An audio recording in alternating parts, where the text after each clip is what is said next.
Hello everyone, welcome to our Kafir Middle East update. We refer to it simply as the update these days. It's the week of June 27th, and we're going to look back upon the events that's transpired this week. We begin this always with simply the phrase, as I see it. Oh, by the way, first of all, make sure you grab the PDF PowerPoint that accompanies this YouTube presentation. It should just be a link on that YouTube page. More information, photos. I think it's important to have that alongside of this recording. So, as I see it, question of the day, what's next? It seems as if the world right now is waited with bated breath to see if and when Israel will actually go to war, and let's put that in all caps, with Iran via Hezbollah in the north.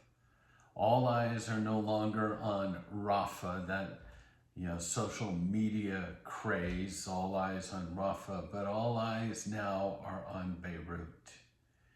And the question that lingers in the background is, will the U.S. support Israel in their war against Hezbollah?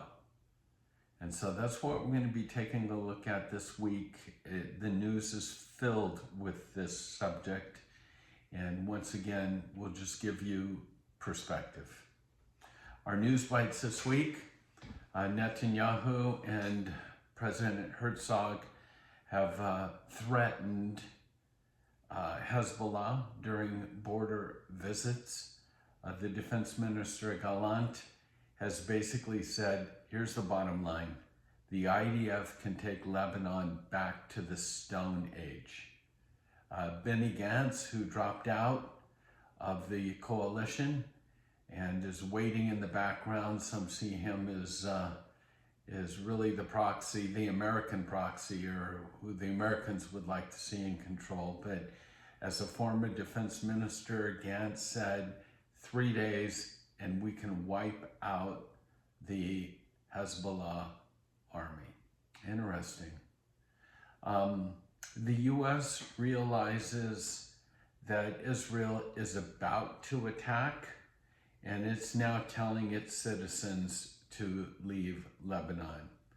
The U.S. is warning that the war with Hezbollah could draw Iran in.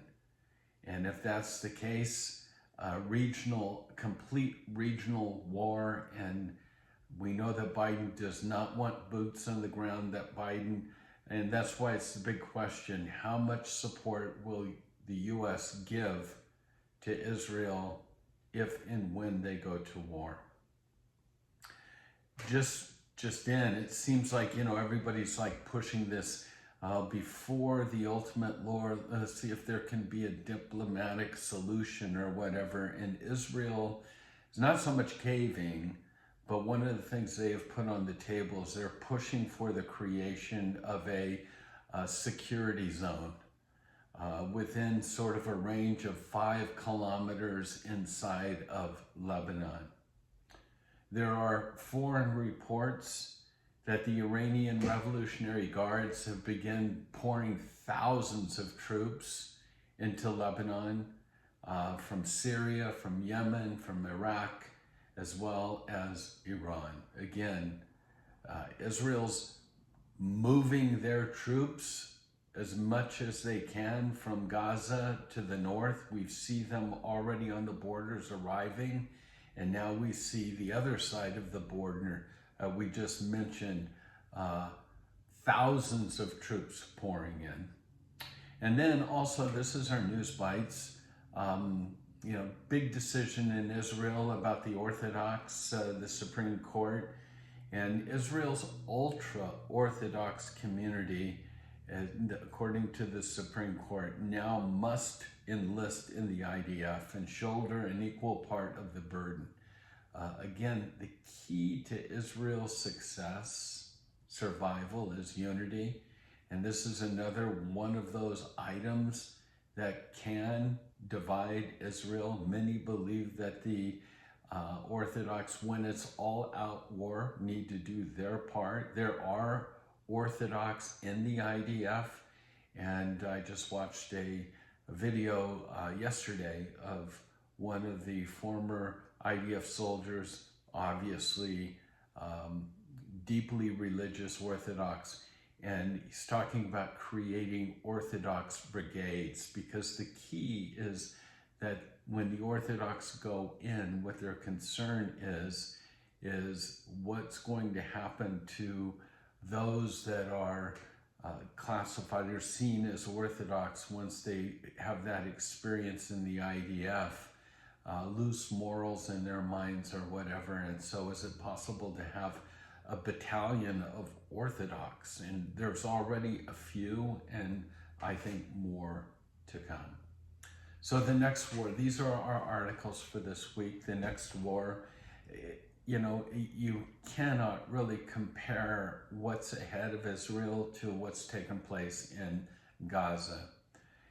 The next war, there could be up to 4,000 missiles a day being launched. Israeli civilians could face unprecedented missile barrages if war breaks out with Hezbollah.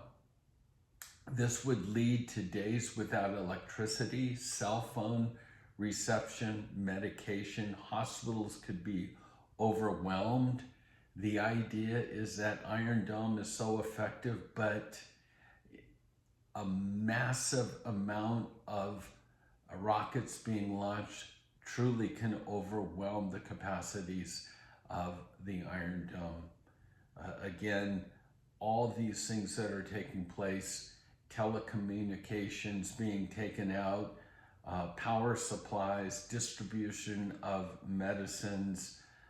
This was a warning that was given by one of the mayors of one of the northern Israel cities. This was a warning given on Monday.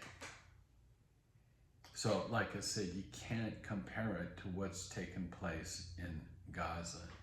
And so, as I mentioned, this entire report, really 90% is waiting for this impending war. American officials have warned the Lebanese terror group Hezbollah that it shouldn't bet on the U.S. being able to hold Israel back in the event of a potential regional war. The U.S. is saying, don't be surprised, telling Israel, don't be surprised if Iran jumps into the fold. And I think the bottom line is the U.S. Defense Department statement is Israel's got to do what they got to do. There's too much that has already gone on. These hundreds, if not up to thousands of rockets being launched since October 7th. The massive amount of people from the northern communities not living in their homes, but having to find, they're in refugee status in a sense. And so in order to provide the security for these folks to return home, Israel must do something. And the sand is truly running out of the hourglass. And then, as I mentioned, will Iran roll up its sleeves and not hide behind their proxies? Will they back Hezbollah? Will they be all in, or will they continue to be in the shadows? I believe there's two primary reasons why Tehran might be taking a more active role if there's a second front that opens up in Lebanon. Remember, Hamas is Sunni Muslim. Again, the Sunni, there's two major parties in Islam, Sunni and Shiite. They hate one another. If it wasn't for Israel, they'd be killing one another. They already do that. But the reality is, because there is Israel, there are times they'll put their weapons down between one another and combine their forces against Israel. And so Iran, up to this time, Shiite, has supported Sunni Hamas. But Hezbollah is Shiite. And so my guess is that because now these are brothers in arms, there'll be more of a support from Iran than what they've given to Hamas. And, there's a couple things that are noteworthy. There's over 150,000 rockets and missiles that are in the hands of Hezbollah. Now we're seeing drones. We're seeing all of these suicide drones or whatever. It seems as if what's been going on since October 8th has been sort of testing Israel constantly to see what their capacity is to knock out some of these rockets and missiles and drones. And so when it happens, I got a feeling it's going to be all in from both sides. And then the question, of course, is U.S. apathy. And can Israel actually trust? Because the big issue is, will Israel, and it's real simple, does Israel have enough ammunition to actually win a war against Hezbollah? And Israel is in the position of having to trust the Biden administration. We've been reading about the withholding of munitions and things like that. It kind of goes back and forth. And we know that there's this, this issue between Bibi and Biden. I mean, they're bickering at one another. And so the question is can Israel actually trust the U.S.? And when we look at what's taken place today, U.S. apathy and manipulation of what the U.S. wants Israel to do in regards to a two-state solution, and why is it that we have not provided Israel what they actually need to put an end to Hamas? Questions would be, would your country stand in the way of Israel trying to eliminate a terrorist organization that killed over 1,400 of their civilians and has up to this time over 116 hostages? And so, ironically, the U.S. has vowed, it's kind of leaking out, that they'll be providing any aid that Israel needs in a war with Hezbollah. But can Israel actually trust that with the track record that they've seen with the U.S. in Gaza at this time? Because already high-ranking U.S. military personnel have started to even back away from the commitments that they've made on the promises to supply Israel what they need with a war with Hezbollah. They've come out and said, don't expect the same help that we gave when Iran launched in terms of when Hezbollah launches. So that's the big question. Former President Trump, I've included this because I want to encourage you to watch this video. A documentary that's been, we've seen it, it's out there. It's entitled Screams Before the Silence. We know that it's been in our U.S. Congress. We know that Kamala, of all people, hosted a screening of this, and Trump comments on it. So these are his words. The documentary Screams Before Silence is incredibly different to watch, but sadly it graphically portrays the death and the destruction that Hamas has unleashed. Trump says, I urge people to support the documentary and watch it if they're able. And then he goes on to say, we demand that all hostages taken on October 7th from Israel being held in Gaza be released immediately. And then he talks about peace will only come through strength. And then in this screen, that's why you need to make sure you get that PDF PowerPoint, is the link for Screams Before Silence. And then as we wrap up sort of the two-state solution, that's what's being bantered about these days. You need to understand this, that Gaza, Gazans, Palestinians, There's only 32% of Palestinians that support or desire a two-state solution at this point.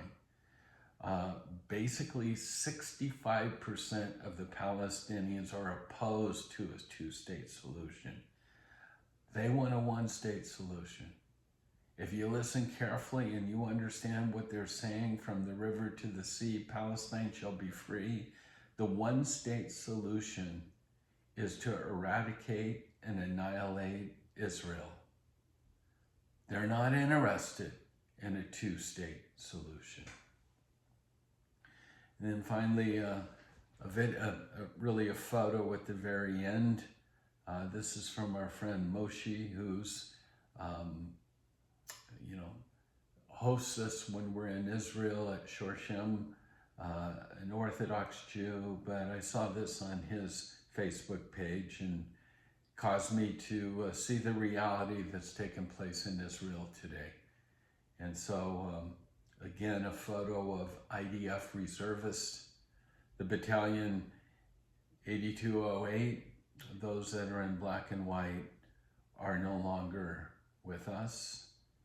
And just a reminder, be praying for the peace of Jerusalem, praying for the innocents, and praying that this war would come to an end.